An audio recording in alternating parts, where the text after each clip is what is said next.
कैसे हैं आप सब लोग? ठीक हैं, उम्मीद है बहुत अच्छे होंगे।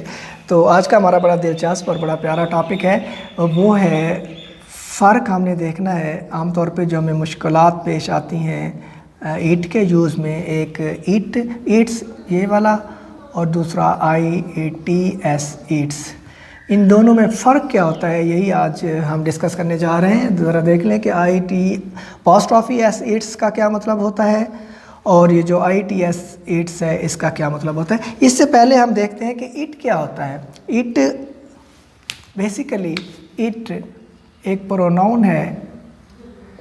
जब हमने प्रोनाउन पढ़ा था तो उसमें हमने 3 पढ़े थे persons, first person, second person और थर्ड पर्सन हमने पढ़ा था। फर्स्ट पर्सन हमारे पास होता है, जैसा कि आप सब जानते हैं, पहले मैं आपको बता चुका हूँ। फर्स्ट पर्सन होता है I और V, जबकि सेकंड पर्सन होता है यू और थर्ड पर्सन होता है ही, शी और इट, या इन सब की जमा अगर बनाए तो फिर दे। तो ये हमारे पास पर्सन्स हैं, I we first person, you second person और third person he, she, it और इट। इट यहाँ पर मौजूद है हमारे पास, जिसको आज हम देखने जा रहे हैं। जब हम इन सारे प्रोनाउन की हालतें देखते हैं, केसेस देखते हैं, तो इनकी 3 हालतें होती हैं। एक को हम सब्जेक्टिव केस कहते हैं, दूसरे को हम पोजेसिव केस कहते हैं और तीसरी को हम ऑब्जेक्टिव केस कहते हैं। इन सब की अगर हम हालतें देखें तो ये सारे सब्जेक्टिव केसेस में सामने नज़र आ रहे हैं। ये इसकी सब्जेक्टिव केस है इसकी पोजेसिव केस या मलकियती हालत जिसको हम कहते हैं वो बनेगी माई, और इसकी ऑब्जेक्टिव केस या मफूली हालत बनेगी मी। इसी तरह से वी की वी, आवर और अस बनेगी। इसी तरह से यू की यूअर और यू बनेगी, और ही की हीज़ और हिम बनेगी। इसी तरह से शी की हर और हर बनेगी। अब इट की बारी आती है। इट की मलकियती हालत इट्स और इसकी मफूली हालत इट। इसके बाद है दे इसकी सब्जेक्टिव केस है दे। इसके बाद देयर इसकी मलकियती हालत है और देम इसकी मफूली हालत है। इस सारे का मतलब आपको ये बताना था कि इट की तीनों हालतें क्या होती हैं। ये हमारे पास इट मौजूद है, इसकी 3 हालतें क्या हैं। इट सब्जेक्टिव केस है, इट्स इसकी मलकियती हालत है और इट इसकी मफूली हालत है। ये 3 इसकी हालतें, इट, इट्स और इट। अगर इसको हम देखें तो ये इट्स, IET और S ये हमारे पास यहाँ पर मौजूद है, जो हमारे आज टॉपिक का हिस्सा है। ये इट्स हो गया, मतलब ये वाला इट्स ये क्या है, ये इट की मलकियती हालत है। ये आप याद रखेंगे, अभी हमें इसकी ज़रूरत पड़ेगी। ये इसकी मलकियती हालत है, इसको हम इसकी पोजेसिव केस भी कह सकते हैं। तो अब हम देखते हैं कि ये इट की मलकियती हालत हो गई, तो ये इट्स क्या होगा जो अपॉस्ट्रोफी एस के साथ लगा हुआ है। अपॉस्ट्रोफी एस का हम इस्तेमाल पढ़ चुके हैं, उसमें एक इस्तेमाल मलकियत भी था, जैसा कि हमारे पास एग्जांपल है कि असलम्स पेन, इसी तरह से सनास बुक। अगर हम इन दोनों पर गौर करें तो यहाँ पर अपॉस्ट्रोफी एस हमारे पास मौजूद है, ये भी अपॉस्ट्रोफी एस मौजूद है, जो कि इन दोनों की मलकियत या पोजेशन को ज़ाहिर कर रहा है। लेकिन अगर हम गौर करें, ये जो अपॉस्ट्रोफी एस है ये किसकी मलकियत को ज़ाहिर कर रहा है। ये दोनों नाउन है, ये असलम भी नाउन है और सना भी नाउन है, और वो भी जानदारों के नाउन है। किसी भी जानदार इंसानों के नाम की पोजेशन के लिए हमने अपॉस्ट्रोफी एस लगाया हुआ है, जबकि यहाँ पर IET और इट्स जो है ये मलकियत के लिए नहीं होगा, क्योंकि हम जानते हैं कि अपॉस्ट्रोफी एस सिर्फ़ और सिर्फ नाउन, और वो भी जानदार नाउन की मलकियत के लिए तो इस्तेमाल होता है, प्रोनाउन की मलकियत के लिए इस्तेमाल नहीं होता। प्रोनाउन की मलकियत ये अभी हमने देखी, ये इनकी पोजेसिव केस है या फिर इनकी माइन और इसी तरह से यूअर्स हो सकती है, उस पर अभी मैं बात करते हैं। तो ये जो इट्स है ये कॉन्ट्रैक्शन है 2 चीज़ों की। किस चीज़ की कॉन्ट्रैक्शन होगी, अभी हमने क्लियर किया कि ये वाला मलकियती हालत है। ये जो अपॉस्ट्रोफी एस है ये इसकी मलकियत में नहीं आता। तो अगर ये मलकियत में नहीं आता तो ये किस चीज़ में आता है, अभी हम देखते हैं। ये इट्स है कॉन्ट्रैक्शन,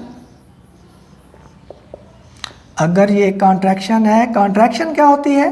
किसी भी चीज़ को मुख्तसर करने को, जब किसी वर्ड में से हम कोई लेटर स्किप या ओमिट करके उसको सुकेड़ देते हैं तो उसे हम कॉन्ट्रैक्शन कहते हैं। जैसे हम डू नॉट से डोंट बना लेते हैं, डज नॉट से डजंट बनाते हैं, हैज़ नॉट से हैज़ंट बनाते हैं। इसी तरह से इसको कॉन्ट्रैक्शन में हम इस्तेमाल कर रहे हैं। ये कॉन्ट्रैक्शन है, और ये कॉन्ट्रैक्शन किस चीज़ की है? इट्स। ये दो चीज़ों की कॉन्ट्रैक्शन है। एक तो इट्स से बनता है इट और इज़, ये एक कॉन्ट्रैक्शन हो गई। इसकी दूसरी कॉन्ट्रैक्शन है इसी तरह सेम आई टी के बाद अपॉस्ट्रोफी एस का मतलब बनेगा इट हैज़। तो ये इट्स दो चीज़ों की कॉन्ट्रैक्शन है, इट इज़ की और इट हैज़ की, जबकि ये जो इट्स है ये इट की मलकियती हालत है। अब हम एक एग्ज़ाम्पल देखते हैं। इट इज़ है, हमारे पास एक एग्ज़ाम्पल है, it's raining.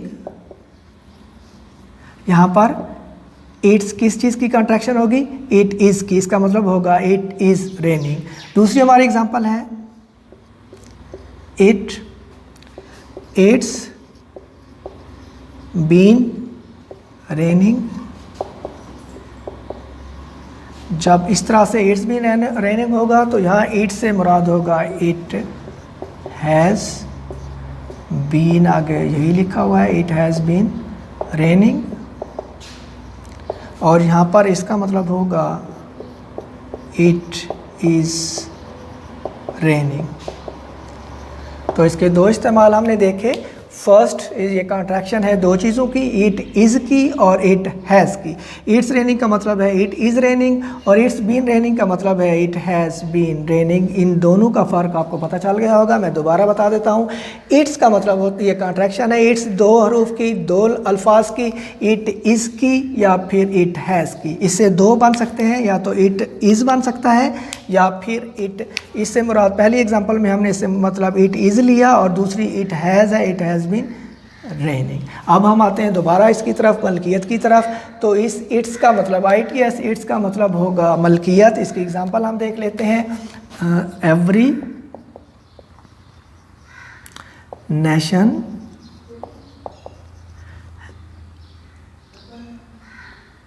Has its flag. हर कौम का अपना एक झंडा होता है। अब यहाँ इट्स से मुराद क्या है?